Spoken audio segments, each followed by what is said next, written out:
bituruka mu nzira zigiye zitandukanye, bamwe bagaca mu buryo bumwe cyangwa se ubundi, bagaca mu nzira zimwe cyangwa se izindi, ariko reka nkugezeho ibintu bitanu umukobwa iyo yabonye ko umusore ashobora kumutekerezaho umunsi ku munsi ndetse isaha ku isaha, akaba byanamwataragitinga cyangwa se bikaba byamukururira kumukunda, mu gihe abenshi basanzwe bazi yuko abahungu aribo bakunda abakobwa, ariko umukobwa wakubonyeho ibi bintu bitanu ntabwo wamuva mu mutwe we.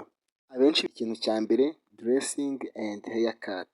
ni ukuvuga ngo uburyo wambaye cyangwa se n'uburyo wiyogoshesha, uburyo haircut yawe imeze, uburyo utunganya umusatsi wawe n'uburyo wambaye, imyambarire yawe, ni ukuvuga ngo umukobwa wese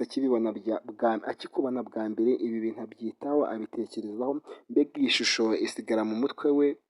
iyi impression yawe, first impression yawe imusigara mu mutwe. Rero iyo akubonye kabiri cyangwa gatatu uhinduranya imyenda cyangwa se inyogosho, akenshi nyine ibi bintu bimusigara mu mutwe kandi bimuha kugutekerezaho cyane. Ikintu cya kabiri physical fitness, ni ukuvuga ngo uburyo ugaragara rero, hejuru y'uko wambaye n'uburyo wiyogoshesha n'uburyo witaho, hari physical fitness, ni uburyo ugaragara, uburyo umubiri wawe umeze, uburyo usa n'ukamutse, ni ukuvuga ngo ntabwo bisaba kuba ubyibushye cyane cyangwa se utabyibushye cyane, ahubwo bitewe n'uburyo witaho weho ubwawe, hari igihe nyine umubiri wawe uba ugaragara neza, cyane cyane iyo ukora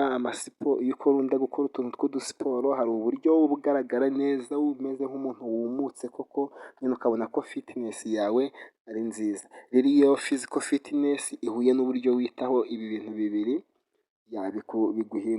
biguhindura undi wundi imbere y'umuntu ubashije kukubona bwa mbere.